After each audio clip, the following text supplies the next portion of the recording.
সম্মানিত ভিউয়ার্স, আসসালামু আলাইকুম। 69 পিস্টার পক্ষ থেকে সকলকে জানাই আন্তরিক শুভেচ্ছা ও অভিনন্দন। তো সম্মানিত ভিউয়ার্স, আপনারা দেখতে পাচ্ছেন আমরা একটা মুয়া করতেছি।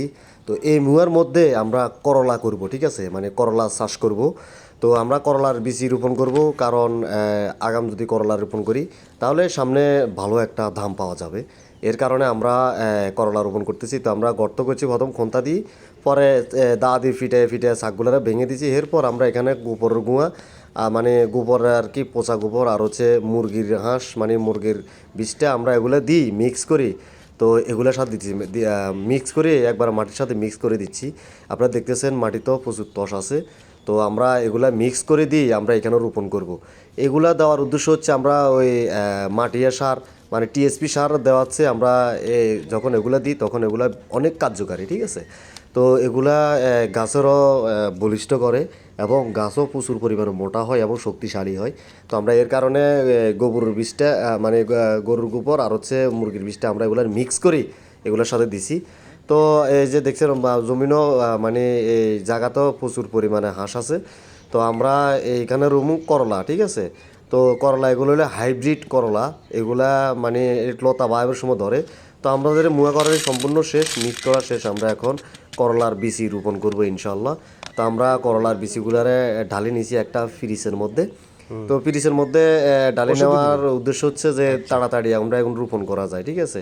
এই কারণে আমরা ফ্রিজের মধ্যে ঢালি নিয়েছি। এখন আমি রোপণ করব। এক মুয়ার মধ্যে 4টা 3টা করে দেবো, 3টা 4টা 3টা 4টা, এর বেশি দেওয়া যাবে না। আর আমরা মানে জাল ঝুলে দিছি যে জালের সাথে এগুলো উঠে যাবে। হ্যাঁ, এগুলো তেমন একটা লাফায় না, মানে লম্বা হয় না, কিন্তু গোয়া থেকে ধরে এগুলা বড় হইলে ধরে লতা দিব, এর পিছনে এগুলা ধরতে থাকে। তো আমরা করলা লাগাইছি বিসমিল্লা হই। তো এগুলা লাগানোর পরে বেশি না, মনে হয় 4-5 দিন পরে উঠে যাওয়ার কথা, কিন্তু করলার এগুলো চামড়া কাতল, ঠিক আছে। এগুলা 5-6 দিনও লাগে যায় উঠতে। তো সিম, তারপরে বরবটি এগুলা খুব দ্রুত উঠে যায়। এগুলো চামড়া পাতল, এগুলা এই করলা চামড়া একটু গাদল, এগুলা উঠতে একটু সময় লাগে। তারপরও 5-6 দিন লাগে, 5-6 দিন ভিতরে উঠে যাবে ইনশাল্লাহ। তো আমরা এই যে মাথারে এদিক দিয়ে দিই, এভাবে টিপি মানে রোপণ করে দিব। মাথা যেদিকে থাক সমস্যা নাই, কিন্তু মাথা যখন নিচের দিকে দেন তখন সুবিধা হয় আর কি, উঠতে সুবিধা হয়। আর মাথা যদি উপর দিকে থাকে তাহলে আবার এরকম আংটাটা মানে উপর দিকে উড়ি আবার নিচের দিকে মোড় নেয়, এটা গেঁড়ি ব্যাক হয়ে উঠে, মানে অনেক সময় লাগে আর কি, ওদের একটু কষ্ট হয়। তো আমরা এগুলা রোপণ করে দিতেছি ইনশাল্লাহ। তো রোপণ করে দেওয়ার পরে শুধু এর শেষ নয়, আমরা এটা কচু পাতা দিয়ে করতে হবে। আর একটা কথা হইলো, আমরা এই মেডিসিন দিয়ে দিছি, এখানে দিছি কাটাফ আর হচ্ছে আশাথিয়ন, ঠিক আছে। তো কাটাফ আশাথিয়ন এই দুইটা মিক্স করে আমরা এখানে মারে দিতেছি, কারণ পোকামাকড় যে না ধরে, ঠিক আছে, মানে পোকামাকড় যে না কাটে। এরপরে আমরা কচু পাতার কাছে চলে গেছি। কচু পাতা কসকস করে কচু পাতাকে কাটি ফেললাম।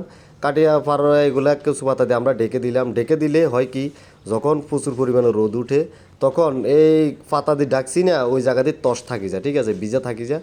তখন গাছগুলো উঠতে মানে খুব দ্রুত উঠে। আর হচ্ছে আপনার এই কচু পাতাগুলো আর উঠান লাগবে না, এগুলা পুষি, এগুলার ফাঁক দিয়ে মনে করেন ঠেলি এগুলো উঠে যাবে, বুঝছেন। তো করলার বিচি এগুলা ফাঁক দিয়ে উঠে যাবে পচি। তো সম্মানিত ভিউয়ার্স, আমাদের চ্যানেলে নতুন হয়ে থাকেন তাহলে চ্যানেলটি সাবস্ক্রাইব করে অবশ্যই পাশে থাকবেন, যে কোনো আপডেট সবার আগে আপনার কাছে নোটিফিকেশন চলে যাবে ইনশাল্লাহ। তো আমরা এখানে করলার মানে কোন পোকার জন্য কী ওষুধ দিতে হবে, কি মেডিসিন দিতে হবে, কেমনি কী করতে হবে, সকল কিছু আমরা এখানে আপডেট ছাড়বো আমাদের এই 69 পিসটা এই চ্যানেলে। তো সকলে ভালো থাকবেন, সুস্থ থাকবেন, আল্লাহ হাফেজ।